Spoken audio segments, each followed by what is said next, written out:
We are Route 16. We are your hosts for today. And the topic is, of course, ask me almost anything about migrating from Salesforce to Dynamics. Very quickly, today is going to be very much a Q&A interactive session, roundtable conversation. This will be the only slide you see today. But before we dive in, we want to do some very brief intros. So my name is Ariel Upton. I'm the head of growth here at Route 16. I cover sales strategy and marketing. And hands down, my favorite part of this job is spending time with our customers like Peter, talking about the challenges they have in their business and then ultimately the solutions that we help them create and work in partnership with to create.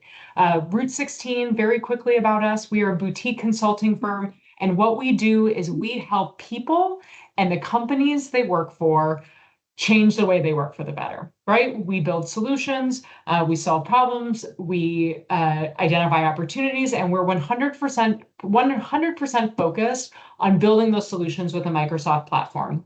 Specifically, we're focused on Microsoft Dynamics CE, which is sales, service, customer insights, and then the Power Platform. And so with that, I'll turn it over to one of our co-founders, Brendan Landers, who will introduce himself. Morning, everybody. I am Brendan Landers. I'm one of the principals and co-founders of Route 16. I have been in the space for 20 years, and I've led both Salesforce and Dynamics teams, implement projects like we worked on with Peter here at American Orthodontic. And I've done this across several companies, so have a lot of depth in terms of these types of projects and on both platforms. I've had the pleasure of knowing Peter for many years, and I'll let Peter introduce himself to you guys now. Thanks, Brendan. Hello, everybody. As Brendan and Ariel said, I am Peter Drozda. I'm based up here in beautiful Sheboygan, Wisconsin. I work for a company called American Orthodontics, and my role is the senior manager of global business operations. What does that mean? Basically, anywhere where the inside meets the outside in terms of sales, operating with the rest of the business. So that could be CRM, e-commerce, pricing, BI and analytics, strategic partnerships, and also more and more these days is figuring out how to kind of digitally transform the way our sales teams and marketing teams work. So a little bit about our company. We are a privately held manufacturer of medical devices, primarily braces that orthodontists use to treat patients. We're kind of a big fish in a little pond, so to speak. Orthodontics is a niche part of the larger dental marketplace, but we have over the last 58 years come to be the largest privately held orthodontic manufacturer in the world, and we're kind of butting up on becoming the largest in the world, regardless of private or public. So we still feel like a family company, but we are getting pretty big in terms of our scope and reach. Thank you so much for joining us, Peter. Very excited to do the Q&A today. And for many people who registered, you might have seen we've been doing lots of recorded videos. So Peter, Brendan, and I had the chance to sit down about a month ago and ask a lot of these questions. And we will absolutely follow up with the recording of this conversation afterwards. And before we dive in, as part of the registration, we asked guests to share their questions that they had for Peter that we could prioritize during the discussion today. We got a lot of different questions submitted in those registration forms. We will do our best to get through all of them today. I'm sure as Peter shares answers, other questions will come up. The Q&A functionality is open that we can review. We'll prioritize the questions that came in with that registration because they're really good. And so I think let's start at the top, which was absolutely the most common question that we got in a couple of different flavors. And it's the question most people have when talking about this migration. So Peter, what were those primary reasons for migrating from Salesforce to Dynamics? And because we know your history where we actually went along with the journey with you with choosing Salesforce in the beginning, feel free to kind of share maybe why you chose Salesforce to start, and then what were those primary reasons for migrating? Yeah, absolutely. As you said, I've actually been working with you all so long that you all helped me pick Salesforce back in the day. About 11 years ago now, with Brendan and Ariel and a host of other people. We were looking for a CRM at the time. American Orthodontics did not have any CRM, and our sales reps, they call on dental offices all day. They work out of their cars. So mobile offering was a really big deal for us, and we were vetting primarily Salesforce versus Microsoft back then. We originally looked at a few others, but very quickly it came down to Salesforce and Microsoft. And the reason we went with Salesforce was back then, 11, 12 years ago, Microsoft didn't have as complete of a mobile offering, and a mobile offering that was as, I guess, ready-made to roll out without a whole lot of customization or a whole lot of more technical support than we really wanted to have. Salesforce at the time was much easier to administrate. And so that was 12 years ago. We rolled it out. There also was one other key factor, which was back then the Microsoft upgrades were much more, I guess, labor and tech skill intensive. We're a really good manufacturing and sales organization. We're pretty good at technology, but by no means are we on the leading edge of IT and digital transformation. And so we really were a little scared away from that, whereas the Salesforce updates were a little bit more backwards compatible back then. However, as we'll get into, those things have since changed, and a lot of new factors have come into play as well. And so that's why we originally chose Salesforce back then. I still believe it was the right decision back then, and it was and is a good product. But for us at AO, the main reasons we switched were primarily over time. Microsoft's offering became much more mature. We are a heavy Microsoft shop at AO. Everything else we do is AO. ERP, so we're on Finance and Operations D365. Before that, we were on Microsoft Navision. We have about 16 privately held subsidiaries that are also on Microsoft. We've always been a Microsoft Office suite company, so Outlook, Teams, even Excel, PowerPoint. And then in the last 5 years, we've also switched over to be a full-on Power BI shop. So all of those things just made, I kept seeing more and more synergies that would be gained from moving from Salesforce.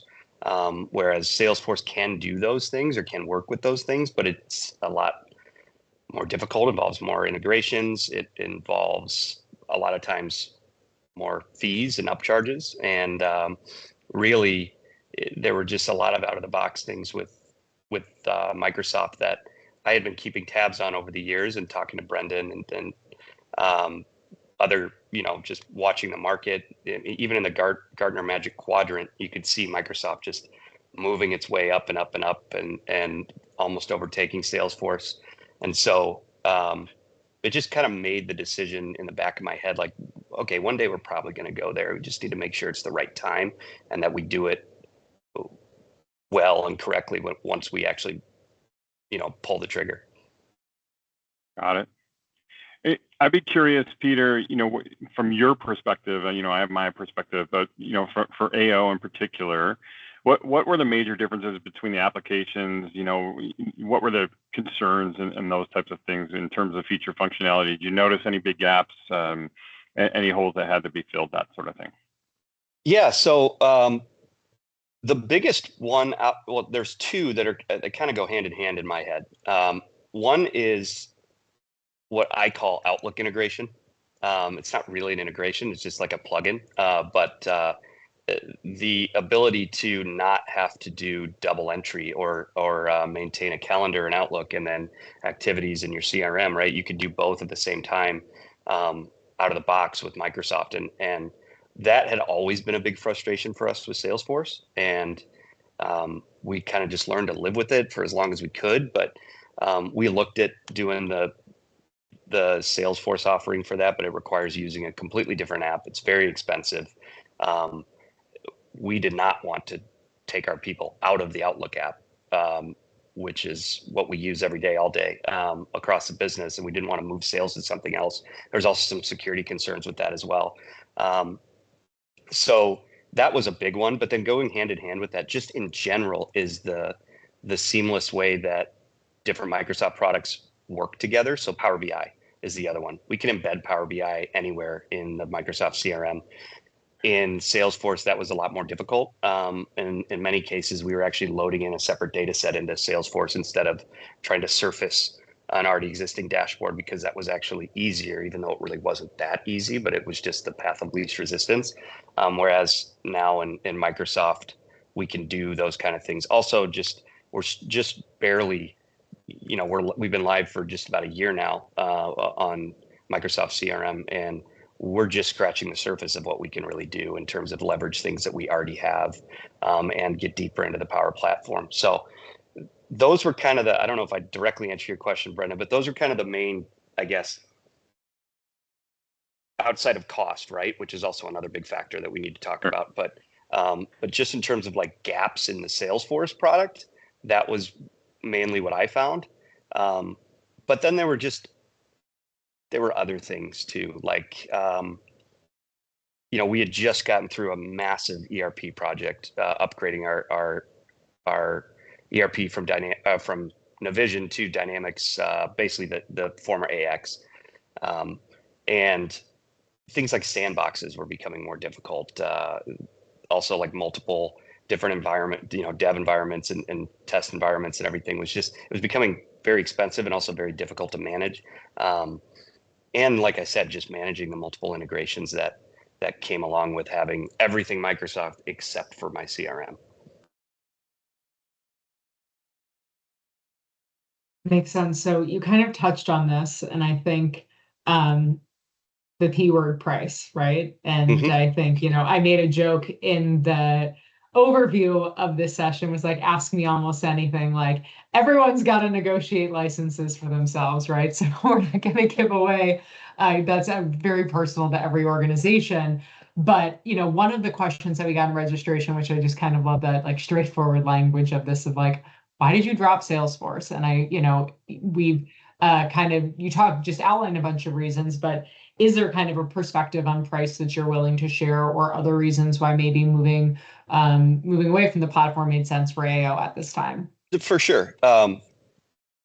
There were a lot of factors, different, like it's not just price A versus price B, right? There's just little things and also very big things. And when you add them all together, whether it's license cost, whether it's additional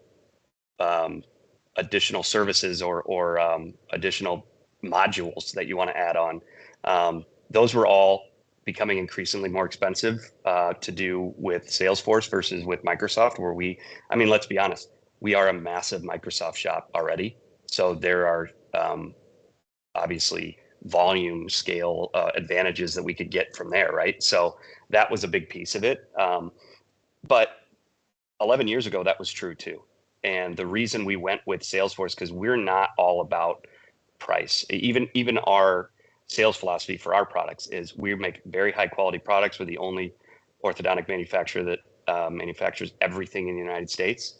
We're never going to be the lowest price, and that's okay. But our value proposition and our service is better than anyone, right? So we were okay with paying for the premium, which was Salesforce, because it had what we needed. But as Microsoft closed that gap, it just made less and less sense to keep paying a premium. I also just really didn't enjoy my experience as much with the Salesforce negotiation tactics or sales tactics, which they make a great product. I never really saw eye to eye with their sales strategy. I had 12 reps in 10 years. I felt like I never had a relationship with them, so I only derived my value from my partners. And if my partners can deliver that value, I don't really care what platform I'm using in terms of if it's a market leader, is it a Porsche or is it a Toyota, right?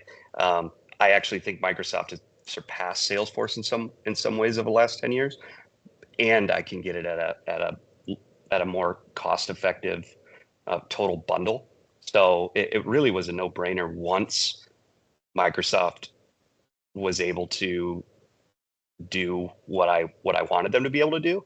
And to be honest, we probably could have done that 11 years ago, but it just would not have been as easy or as straightforward. And now it is. And so if you factor in price plus ease of use and just all the other synergies that come along with our Microsoft package, that's why we made the decision.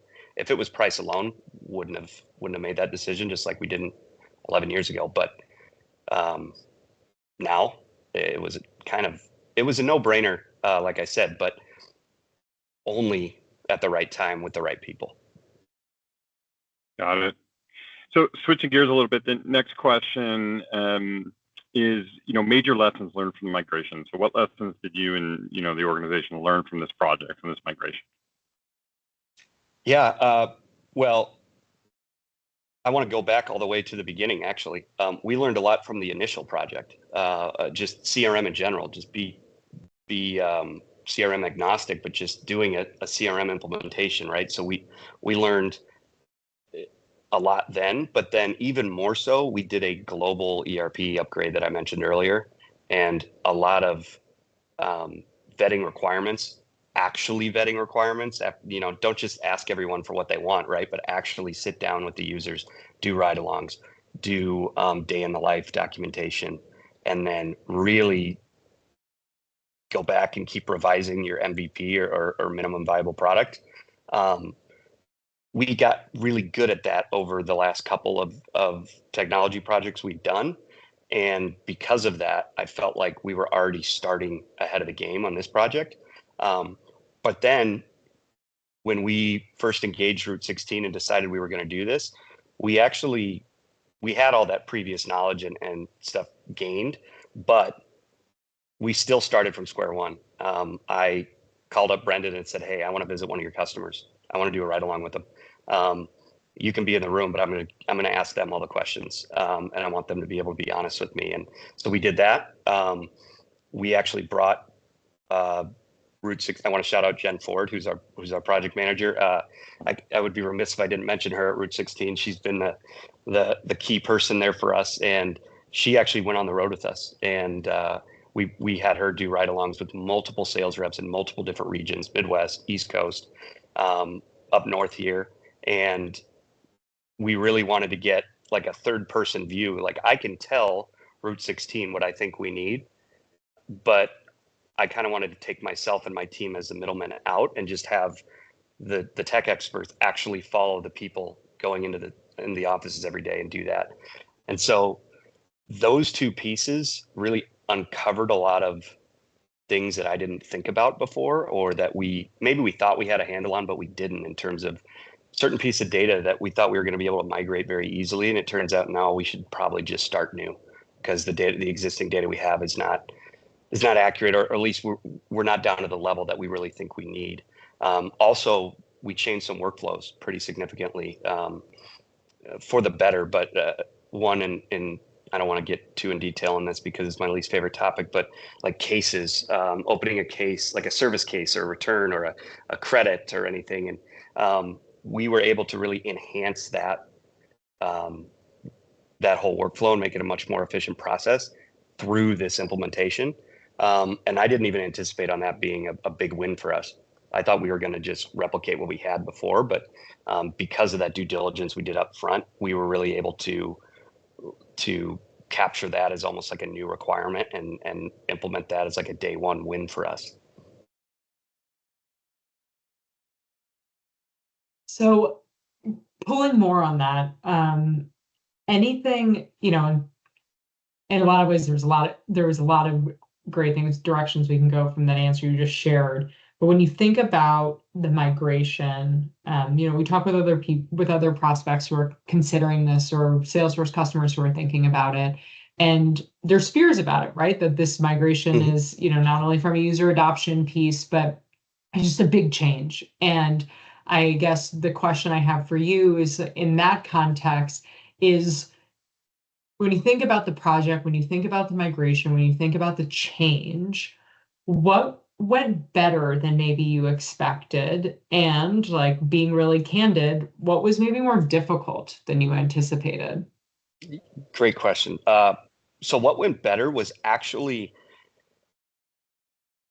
I think we were, obviously any changes is difficult no matter who's doing it, but especially when you have, 170 sales reps globally that do not come to the office every day. So they're really on an island, right? So changing anything for them, you have to really make sure that you do it well, because you can't sit next to them and hold their hand while they're getting used to it. So we had kind of a mantra. We used this in our ERP project. We used it again in the CRM project. And I literally said, the first objective is do no harm. So we would not go live until we were certain that we weren't taking anything away and that we weren't making any changes so drastic. Like they made, the design may look a little different. The field may be a little moved over a little bit, but I wanted to make sure that we had everything critical for the business as close to the same or easier for every part of our, what I would call, for every work stream we had. And so that actually went better than I thought it would. I thought that even if we did all of that due diligence and really were sticklers about do no harm, that something still would be a big jarring change. And I think we scared ourselves into going a little bit over the top or extra to make sure that it was pretty seamless. I mean, the only big shock was actually the Outlook integration worked, I think, better than people anticipated.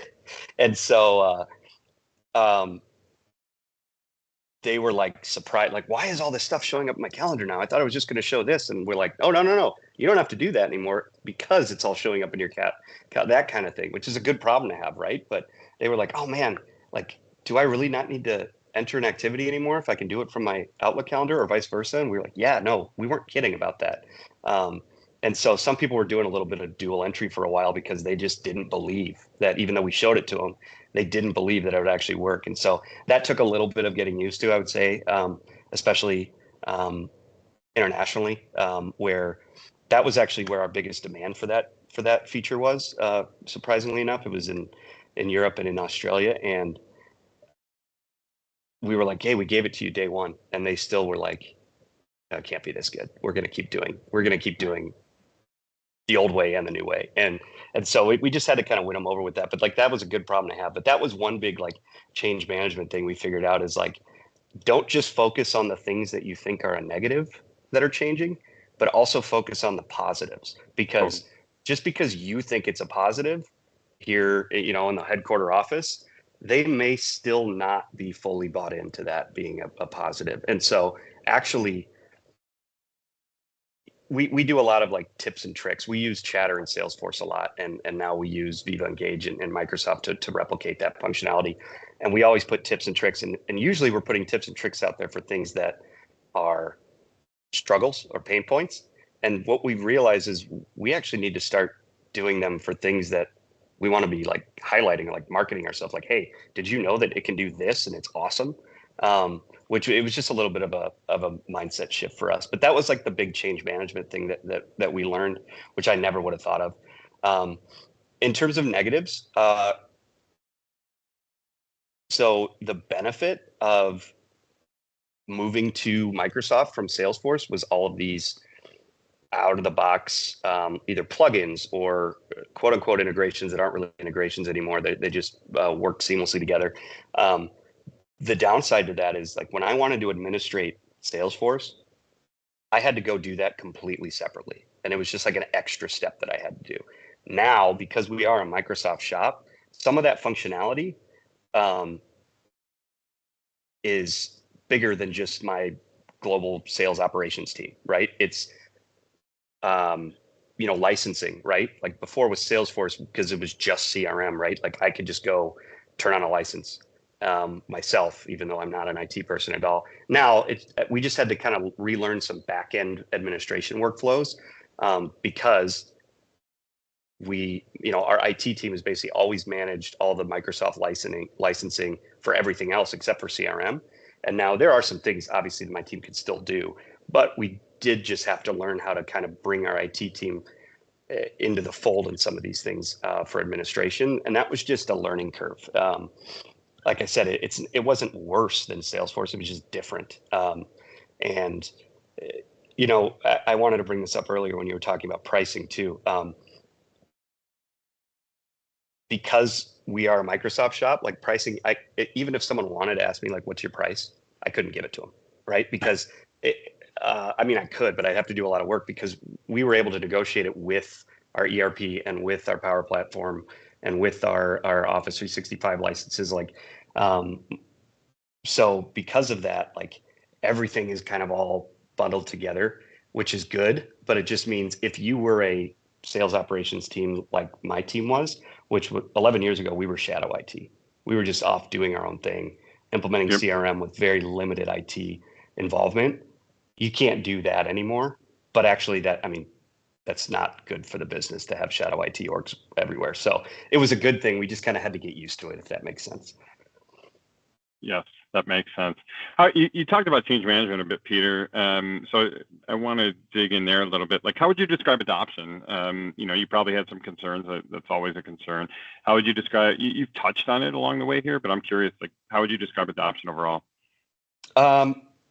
Fantastic. So I wish I could give you some good KPIs, but the way that we run our business, it went from 98% to 98% in terms of like because you can't do your job as a sales rep without using it, right? Like we have something custom that we built in Salesforce. We also built it now in Microsoft called pricing exceptions. If a sales rep wants to get a deal done and negotiate, they have to do it. They have to do it in the CRM. And so because of that, like I've never had a problem with like, oh, a rep hasn't logged in 3 weeks. If they have, there's a bigger problem going on, right? Like, Got it. It's not like a CRM adoption issue. It's are you working people issue. So, Got it. So from that standpoint, it's really good. I will say the one thing that took us a little bit was that chatter, chatter to Viva Engage. We're just a weird organization the way we use chatter. We didn't use groups or anything. We just had like 2 main groups, and it was more of like a news like forum board. And so just because that is a separate app kind of, Viva Engage is like its own thing. That just took a little bit of getting used to, but so that was like it lagged a couple months behind where when we rolled out Salesforce, that was like the leading reason why people adopted it. And now that was like a lagging indicator, if you want to say, but even that has really improved over the last 6 months. So adoption has been great. Obviously with change, there's going to be some fear and some complaining, but it went a hell of a lot smoother than we thought it was going to. And a lot of that's credit to Route 16, and a lot of that's credit to my team, who they put in the hours. They made sure to talk to the right people and keep people abreast of what was going on. Awesome. And I think that's really astounding, right? That you go like your perception, well, the reality, it's not just the perception that if you went from 98% adoption to 98% adoption. And I think that is a testament. And I get like my question in here is, building the tool, like you can't do the job without the tool, right? And I don't think that's always the case. There's lots of businesses that can sell without using the tool, no matter how much is tried. Is that part of like the DNA of American orthodontics? Like, because it's not just that had to, the first time you implemented sales, like when you certainly was not part of the DNA 12 years ago. Over the last 12 years, it has become part of that DNA to where a lot of the arguments or not even arguments, but just, complaints or people kind of grumbling, gnashing their teeth a little bit when you would roll something out that we would have with the sales management team 10 years ago, 8 years ago, even 6 years ago. It just doesn't really exist anymore because we've kind of aligned the business process with the system process so well. Like I said, that pricing exception thing and then the cases process as well are 2 examples, right? Like you want to get a credit or a return for, let's say the customer just decided that they don't like that pink and they want to get that red instead, and we want to swap it out. Well, you have to use it. Like there's no other way for you to do it. You can't call someone on the side and have them process it for you. And because of that, I mean, it made adoption pretty easy. Whereas 12 years ago, we were doing everything manually, and there was 7 ways to get anything done, whether it was a deal, a return, even creating a new customer. It could have been done by 4 different people. Now it's a very like rigid yet simple process. Yeah. I just don't like underestimate the work, that goes into that. And No. It's like this third option. It's not a carrot. It's not a stick. It's your only path. And I think a lot of companies don't do that, and that's where a lot of their pain comes from. And so I just think it's very impressive. Yeah. I don't want it to sound like we just did that overnight. Like I said, it was a 12-year odyssey. And that also kind of made the timing right for this project was the fact that like whenever I was like putting together the plan for this project and internalizing it and running it up the chain to the C-suite, we already had everything else in place. So now this switch wasn't such a daunting project. We're like, if you don't have a CRM today, or it's really insert system here, right? But we're talking about CRM, so we'll keep it to CRM. If you don't have a CRM today, that's going to be a much different project than if you are transitioning. If you are transitioning, you can really take advantage of that and leverage the hard work that you've already done, but you just have to be intentional about it and don't just assume that it's going to come along for the ride. That's where like that I used to hate this term, the MVP, that cliche, the minimum viable product, is so important to get right, because if we would have excluded some things from that MVP that would have allowed for people to, I guess, work around the system, then this definitely would not have been a success. I've heard MLP, minimum lovable product. I like that better. Oh, okay, that's nice. I like the euphemism. Thank you. You touched on this a few times throughout our conversation today. But the next question is really, what changes, if any, did you make around business process before migrating? It sounds like much of it was lift and shift, but curious if there's any change in business process. And then secondarily, and you touched on this with ride-alongs as well, but what business requirements gathered before, transitioning? Like, did you use this as an opportunity? You mentioned a little bit earlier one of the ways that you sort of improved process, but curious what you did in terms of, beyond what you spoke about already in terms of gathering requirements and implementing change, I guess. Yeah, so I'll flip the answer there. I'll do the gathering requirements part first. So in addition to the ride-alongs that we did, we also, we engaged our sales leadership as well from day one, and wanted to make sure that we had their buy-in, which was something we didn't do very well 12 years ago, 11 years ago. It was kind of more stick, less carrot 11 years ago. And this time we really made sure that we had not only buy-in, but like understanding on why are we doing this, right?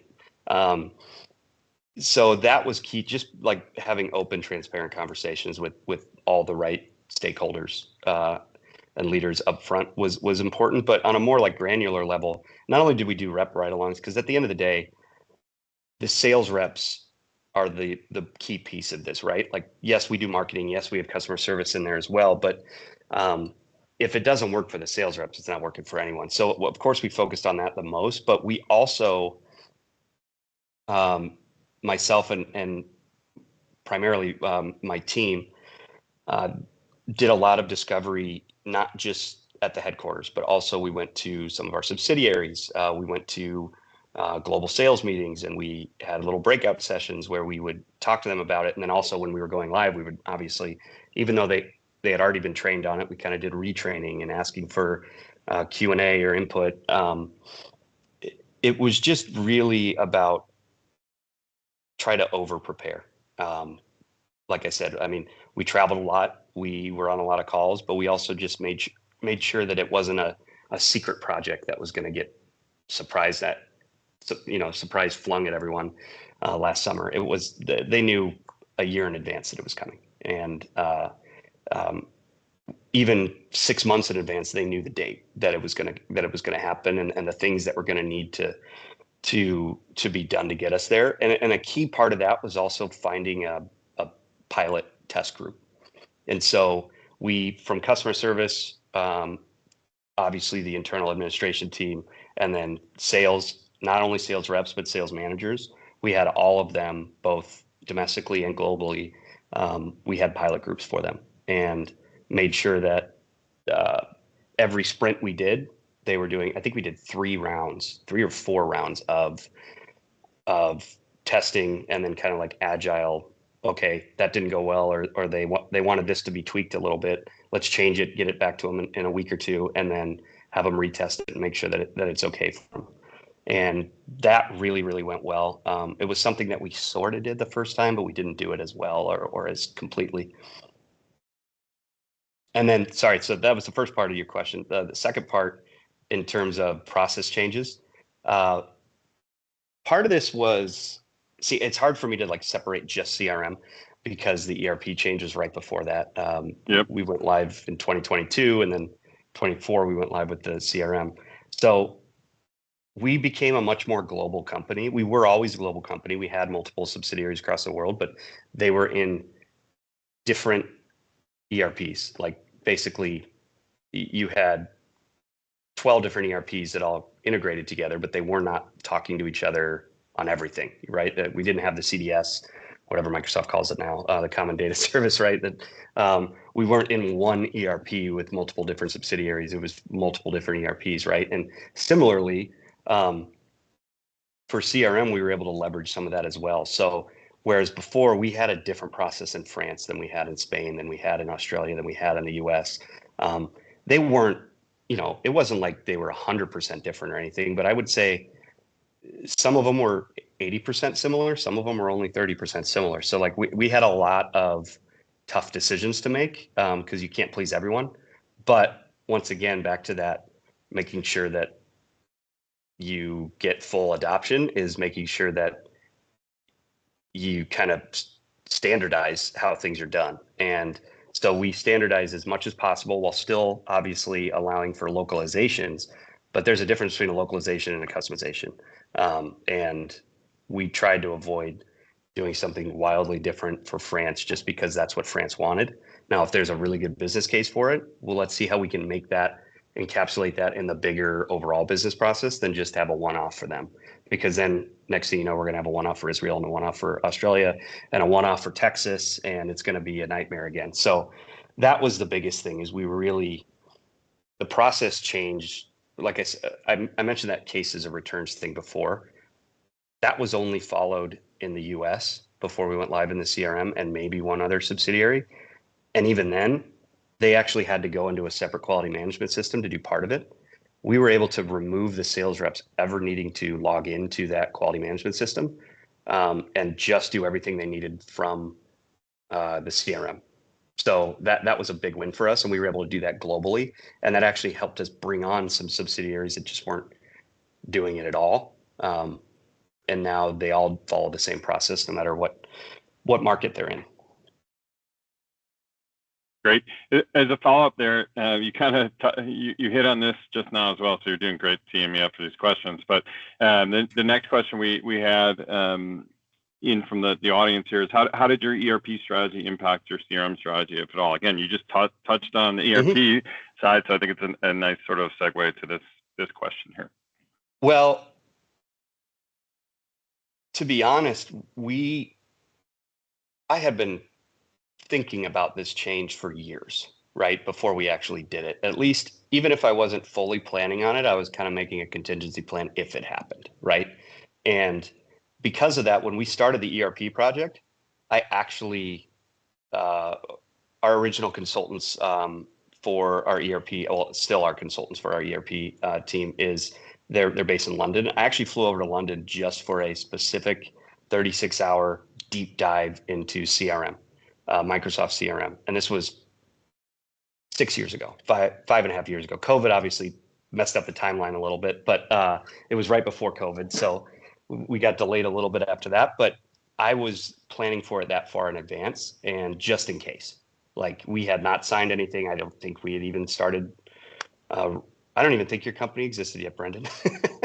We did not. Yeah, Pre-COVID, your we former did not, company did, which I loved, Yeah. and that's how our relationship grew. But at that time, I just wanted to make sure, and I had been talking to you all throughout that whole time as well, but I really just wanted to make sure that we aligned as well as we could. So if we were doing anything in ERP that could impact that, I wanted to be careful of it. The only major things that came up were really around, I keep talking about it, but that returns process, that was probably the biggest shift for us in terms of what we did. The rest was kind of business as usual with nice shiny new additions, but it wasn't anything like radically different except for that cases process.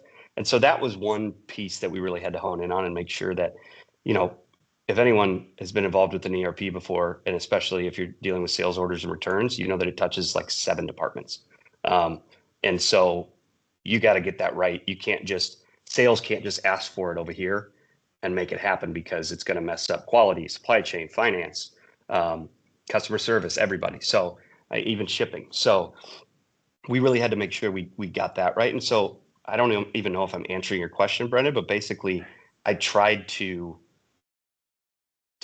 align things as much as possible for a future state, whether it was in Salesforce or Microsoft, while we were doing the ERP project.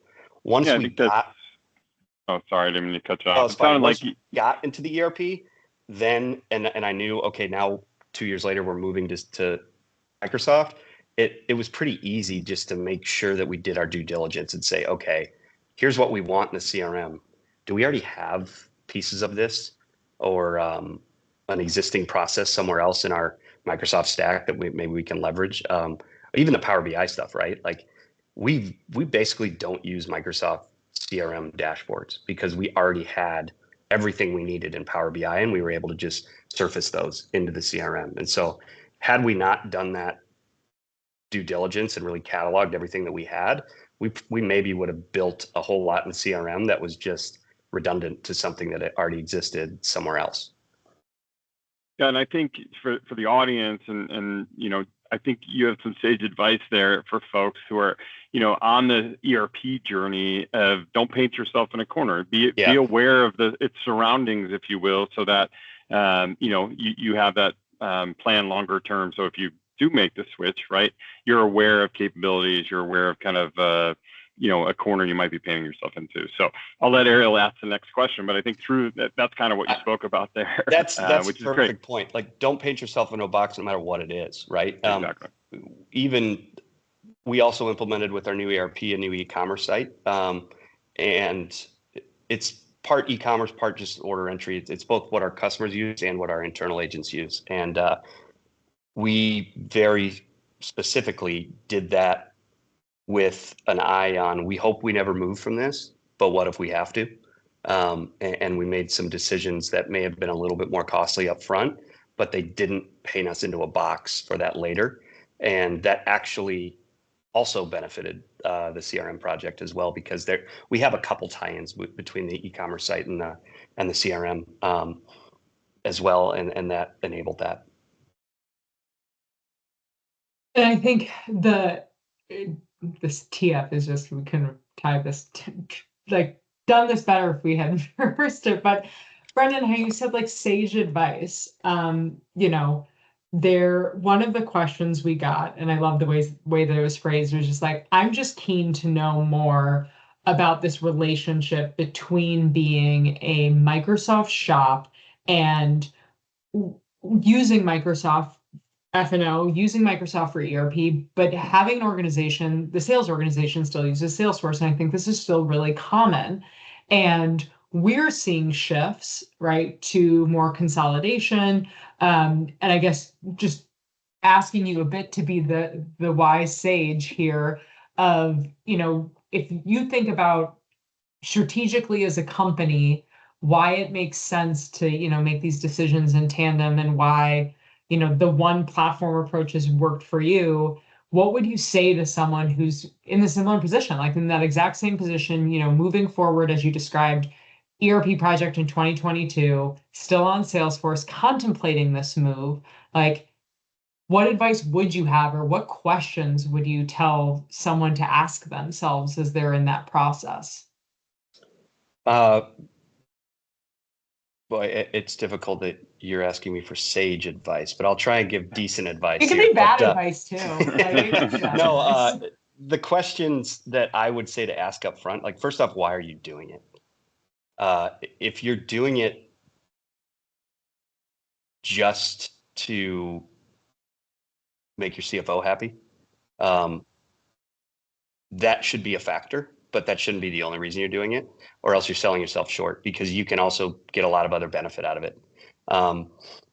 However, the biggest thing is you can make anything work, but how much effort are you putting into making that work? And so really figure out in the different parts of the business that touch that system, this specifically here, CRM, can you cut out a lot of that like non-value add effort just to get things working or keep things working, or to make a change that you need to be agile enough to respond to business needs, and make sure that that's part of the calculus, because I hate to commoditize anything, but if you put enough time, effort, and money into it, you could make any CRM in the world work. But why waste a lot of money and a lot of manpower if you don't have to? And so that's kind of where we got to was we were very happy in Salesforce for a long time because we knew we had what we needed. But as soon as I did a lot of discovery and figured out we could get what we needed and then some from another offering here, talking about Microsoft, it made a lot of sense to make the move. And like I said, it's not just to make the CFO happy, although that definitely helps, but it's more, hey, take this to the sales leaders. I mean, we're a sales run organization. So if I would have said, hey, we're moving to Microsoft, and they said, why? And I said, it's cheaper, I would have gotten laughed out of the room and maybe fired, because that means I don't know my job. My job is to make sales reps more productive and to make our order processing more productive, and ideally to make the company as efficient and as successful as possible. And that isn't always just pinching pennies, right? So there's a big difference between savings and value, and value is derived from a lot more than just savings. So it was really key for me to take a sales pitch to our sales management team and say, hey, you guys wanted this. You guys you keep complaining to me that you have to go somewhere else for sales numbers. You keep complaining to me that you have to do this in Outlook. You keep complaining to me that we have to log into a separate quality management system to do steps in a case. Also, you keep complaining to me that we're just not very fast at changing integrations, whether they're for data or for processes. And we were able to kind of check all those boxes just to become more agile or nimble and leverage a bunch of things we were already paying for. So all of that kind of made the decision easy. So that's not really a question I'm giving you, but it's kind of the reason why you would do this. It's not a simple answer. It's you really need to evaluate your business and figure out, okay, I want to make this move. Imagine that you're selling it, because that's what I had to do. I had to sell it internally to multiple different stakeholders because, and this, I thought you were going to go here for a second, Ariel, but you didn't. But there also is like a stigma with Salesforce has been the brand forever, right? Totally. And so I actually thought I would get more of this and I didn't, which was refreshing, but I did get it. Occasionally they're like, oh man, like, but Salesforce is the best. Why would we leave that? Even though they may not have even loved using Salesforce with AO, they just know that brand name, or they don't know the other ones as well. And so that I armed myself with research there. So like I was talking about with Gartner Magic Quadrant, and also when I did my first investigation 6 years ago, I was really, okay, where are the two at? on these different things that we use. Because the thing is, with either one of these systems, there's a million different modules, there's a million different things you can use. What are the ones that are most important for your business? And evaluate them only on that. Because like I don't use marketing automation. That's not our business. So if Salesforce was the king of that, I don't care. Similarly, if Microsoft was the best at CPQ, ironically, we don't use CPQ. So like, I don't care about that. Let's evaluate it on the actual pieces of the CRM that you need and make your case that way. I love that. And I think you as a business leader, right? I think you hit on that emotional thread, which Brendan and I have talked about when we've done so many other presentations on this decision of leaving Salesforce to Microsoft. Is there is that stigma, and perception is reality, and we all get used to using the tools that we're used to using, and we have emotional connections to them like we're people. And I think you're exactly right. And it's refreshing to hear that you didn't get a lot of pushback like that from your team, because we have those conversations of, I've only seen Dynamics 10 or 12 years ago, and I can't imagine using it, when it's just not the tool that it is today. Mhm. And that I think very wise perspective of savings isn't value. How are you showing value? And if you're going off of a decade old perception of something, you're not going to understand the full value today. So I appreciate that. We are coming up on the end of time, this is fantastic. I'll kind of go into one final question that we had here from the registrations. And you talked about, your end user adoption was great, but were there any other obstacles or end user concerns in, when you talked about, they knew this project was coming a year in advance, right? So over communication, things like that, clear plan, clear vision. But in that process, were there other obstacles you had to overcome or end user concerns that you had to mitigate? Sure. The biggest one that comes to mind is every organization has this, right? There are some, I wanted to say the word overachievers, but that's not really right. It's like super adopters. Well, they have those. Yeah, of course. But in this case, there are some like super adopters, right? That they take a new tool and they are going to learn every nook and cranny of it, and they're going to be on YouTube for hours, or they're going to, figure out how to get even more out of it. And I would say the biggest hurdle that we had was with one of our international teams was like gung-ho on it so much, which was really nice, but I'm in the middle of a global rollout. And like I said, that MVP or MLP, as Brendan said, you have to stick to that, because otherwise, like, the scope creep word gets thrown around, right? And I wanted to cater to those super adopters really well, but it was like not the most efficient use of my resources to make sure that the entire business got rolled out and trained and adopted it successfully. And that caused some headaches, I guess, or some disagreements, or people that weren't necessarily happy because they were like, yeah, but I'm using it well. Why can't you like work with me and devote your time to us, because we want to do X, Y, and Z awesome thing with it. And so that was an interesting problem that I didn't really foresee. I definitely didn't have that the first time around, but it was, I mean, it got a little political, it got emotional, and it was very difficult, but we just had to really, it's hard to tell someone, hey, I can't make you more important than everyone else, right? It seems easy to say, but it's hard, right? Especially when their intentions are good. And that was a pretty, I would say 6 months ago, at the beginning of the year, we were at a global sales meeting, and we were still kind of wrestling with that. And it kind of helped us drive our objectives for the next year. But at the same time, we were still not fully rolled out yet. We basically had a cadence where we were rolling out a couple new subsidiaries every month or two. And so we weren't done, and we could not take our eye off that ball until we were 100% complete. And anyway, that was just like a major challenge that no one saw coming. And it was a good problem to have. Like I said, people are passionate and they're wanting to be super users, but I also can't put the cart before the horse there, and then just start dropping everything to do whatever the super users need, when unfortunately I wish everyone was a super user, but they're not. And so you kind of have to cater to the masses there. Good problem though, no doubt. So It was a good problem. It speaks to the adoption, right? Like, we want more. I want more. Which is great. I feel like so. It's just a difficult. What we want more is great. It's not it.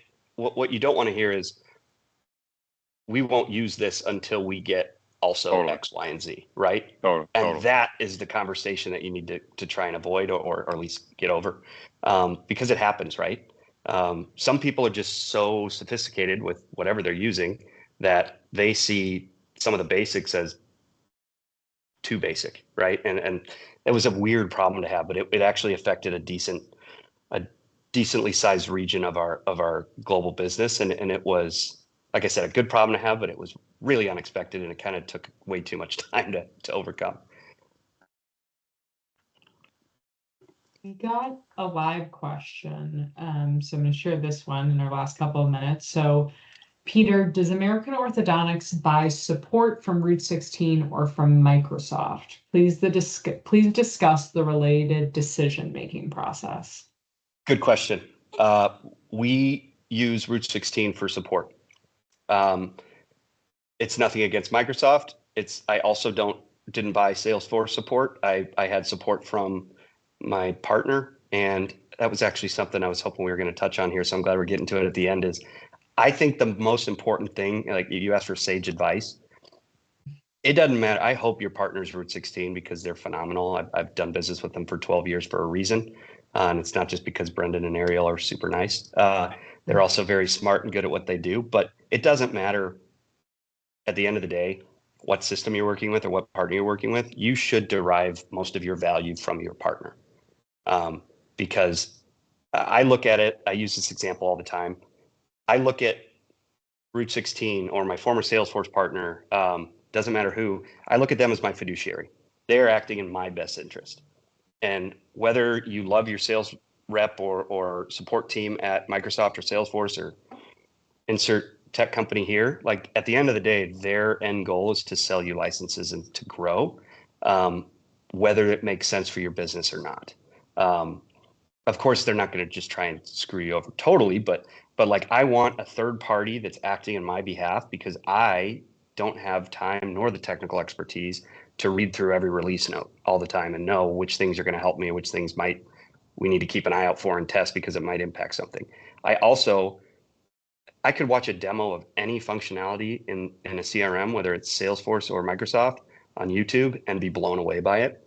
I need an expert to tell me, yeah, it looks awesome, but we know your business really well, and we know that you would have to change X, Y, and Z before you could consider that. Or there are these other things that you could be using that aren't quite as expensive, but they get you there, right? I need a fiduciary advisor like that. And that's how I view a partner such as Route 16 or any partner. And so I do not like really getting in bed too much with the license seller.